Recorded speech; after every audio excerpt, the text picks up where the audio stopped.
नमस्कार जय हिंद साथियों। नई सैन्य भर्ती योजना अग्निपथ स्कीम को केंद्र सरकार की ओर से तीनों सेना प्रमुखों की ओर से मुहर लग चुकी है। आधिकारिक घोषणा भी हो चुकी है। इसके पश्चात विगत 24 घंटों में पूरे देश में इसके विरोध में इसके खिलाफ युवा उतर चुके हैं। इसी बीच राजस्थान से आने वाले किसान नेता हनुमान जी बेनीवाल एक बार फिर से युवाओं के हित में उतर गए हैं। उनका सीधा कहना है कि केंद्र सरकार ने इन्हीं किसानों के बच्चे जो जवान है उनका भद्दा मजाक बनाया है। जी हां, हनुमान जी बेनीवाल इसी को लेके आज उनकी पूरी पार्टी राजस्थान के तमाम जिला मुख्यालयों के ऊपर ज्ञापन देने के साथ साथ आंदोलन करने उतरेगी। उनका कहना है कि युवाओं के हित में मैं लगातार प्रयास कर रहा था, आगे भी मैं करता रहूंगा और इस प्लान को लेके जो केंद्र सरकार ने युवाओं का भद्दा मजाक बनाया है इसके लिए भी मैं युवाओं के साथ खड़ा मिलूंगा।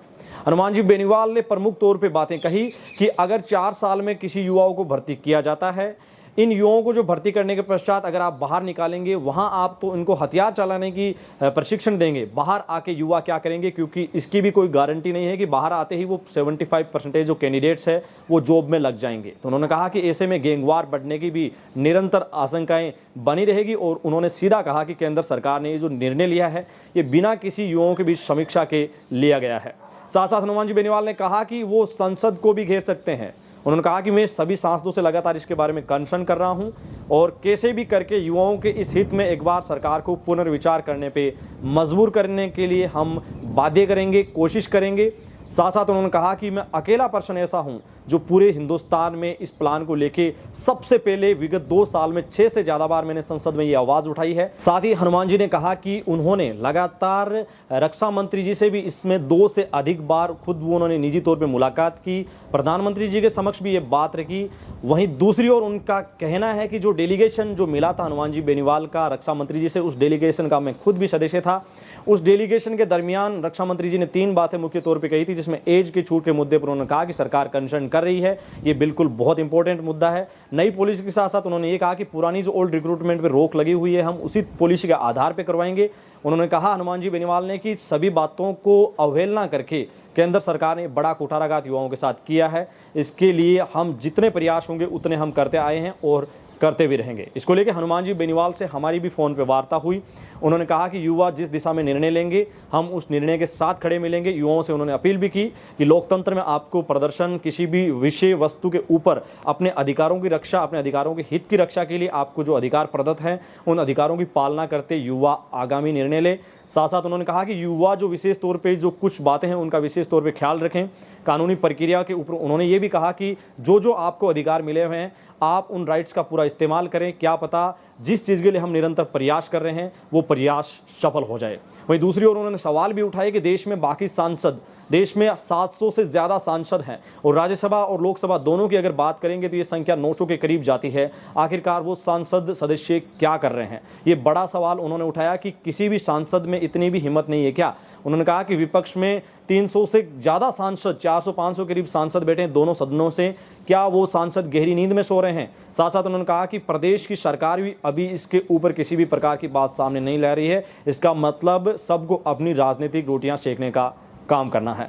हनुमान जी बेनीवाल का कहना है कि वो आज पूरे राजस्थान के सभी प्रदेश बूथ स्तर के ऊपर बड़े आंदोलन के माध्यम से जो ज्ञापन प्रक्रिया है उसको फॉलो करेंगे। साथ साथ उन्होंने युवाओं को आगाह किया कि आगामी दिनों में जब संसद का जुलाई के अंदर मानसून सत्र आएगा तो बेहद पुरजोर तरीके से वो संसद में इस मुद्दे को उठाएंगे।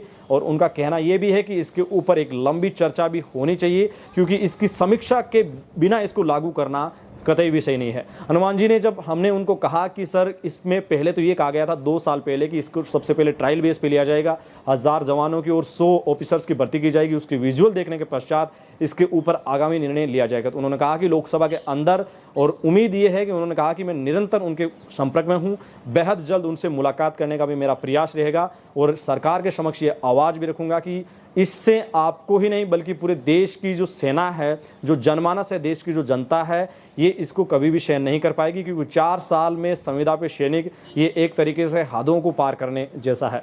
साथ ही उनका निरंतर इसमें अपना एक पॉजिटिव रोल दिखाना युवाओं के लिए कहीं ना कहीं हित की बात है। लेकिन युवाओं से एक सवाल हमारे भी रहेगा कि आपके सांसद के पास आप अब भी जाइए, उनसे कहिए कि इसी के लिए हमने आपको क्या वोट दिया था। ये सबसे बड़ा सवाल है वो आप अपने सांसदों के सामने रख सकते हैं, क्योंकि जिन जनप्रतिनिधियों को वोट के माध्यम से हमने चुना था उनको वोट की चोट इन फ्यूचर आप ही और हम जैसे लोग ही देने वाले हैं। तो आप उनके समक्ष ये सवाल रख सकते हैं, उनको कहिए कि केंद्र सरकार को एक बार इसके ऊपर पुनर्विचार करने की ज़रूर मांग रखिए।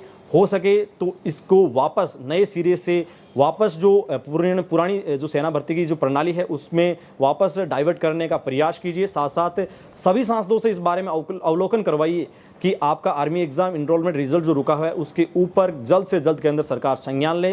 पहली बात तो ये कि उनको टीओडी की प्रक्रिया के तहत ना करवाएं, और दूसरी ओर जो संकेत 100% दिख रहे हैं वो है कैंसिल होने के, तो उस प्रक्रिया से भी इसको बचा ले।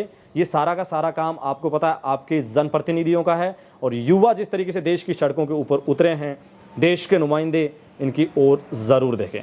उम्मीद है कि आज जिस तरीके से पूरे देश में आंदोलन हो रहा है विगत दिन से, वैसे ही ये लगातार निरंतर चले और युवा लोकतांत्रिक तरीकों के माध्यम से अपनी आवाज़ को बुलंद कर सकें, और जो उनकी मांगें हैं वो कहीं ना कहीं सही तरीके से आए, और सरकार भी पटरी पे आके एक बार फिर से इन युवाओं की मांगों के ऊपर ज़रूर विचार करें।